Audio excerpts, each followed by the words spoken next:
Train में दो बच्चे यहाँ वहाँ दौड़ रहे थे। कभी आपस में झगड़ जाते तो कभी किसी सीट के ऊपर कूदते। पास ही बैठा पिता किन्हीं विचारों में खोया था। बीच बीच में जब बच्चे उसकी ओर देखते तो वह एक स्नेहसीन मुस्कान बच्चों पर डालता और फिर बच्चे उसी प्रकार अपनी शरारतों में व्यस्त हो जाते और पिता उन्हें निहारने लगता। ट्रेन के सहयात्री बच्चों की चंचलता से परेशान हो गए थे और पिता के रवैये से नाराज। चूंकि रात्रि का समय था अतः सभी आराम करना चाहते थे।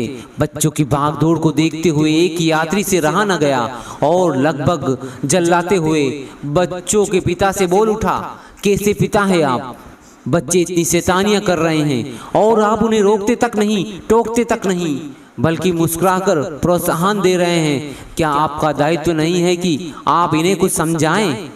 उस सज्जन की शिकायत से अन्य यात्रियों ने राहत की सांस ली। अब वह व्यक्ति लज्जित होगा और बच्चों को रोकेगा, परंतु उस पिता ने कुछ क्षण रुककर कहा, भाई साहब कैसे समझाऊं, बस यही सोच रहा हूँ। यात्री बोला, मैं कुछ समझा नहीं। व्यक्ति बोला, मेरी पत्नी अपने मायके गई थी, वहां एक दुर्घटना के चलते कल उसकी मौत हो गई। मैं बच्चों को उनके अंतिम दर्शनों के लिए ले जा रहा हूँ और इसी उलझन में हूँ कि कैसे समझाऊं इन्हें कि अब ये अपनी माँ को कभी नहीं देख पाएंगे। उसकी यह बात सुनकर जैसे सभी लोगों को सांप सूंघ गया। बोलना तो दूर, सोचने तक का सामर्थ्य जाता रहा सभी का। बच्चे यथावत शैतानियां कर रहे थे। अभी भी वे कंपार्टमेंट में दौड़ लगा रहे थे। वह व्यक्ति फिर मौन हो गया।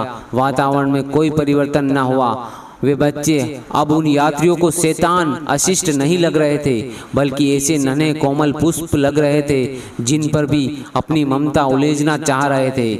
उनका पिता अब उन लोगों को लापरवाह इंसान नहीं लग रहा था।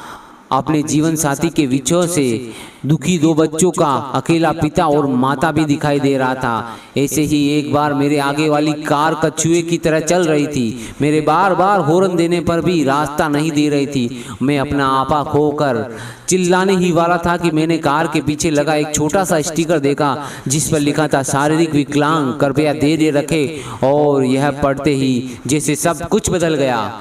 मैं तुरंत ही शांत हो गया और कार को धीमा कर लिया। यहाँ तक कि मैं उस कार और उसके ड्राइवर का विशेष ख्याल रखते हुए चलने लगा कि कहीं उसे कोई तकलीफ ना हो। मैं ऑफिस कुछ देर से पहुँचा, मगर मन में एक संतोष था। कहने को तो यह एक कहानी है, सत्य या असत्य, पर एक मूल बात यह एक अनुभूति, सोच से व्यवहार में बदलाव आता है। क्षण भर में ही जिंदगी जीने का, किसी के प्रति सोच का दृष्टिकोण बदल जाता है। हम सभी इसलिए उलझनों में हैं क्योंकि हमने अपनी धारणाओं रूपी उलझनों का संसार अपने इर्द गिर्द स्वयं रच लिया है। मैं यह नहीं कहता कि किसी को परेशानी या तकलीफ नहीं है, पर क्या निराशा या नकारात्मक विचारों से हम उन परिस्थितियों को बदल सकते हैं?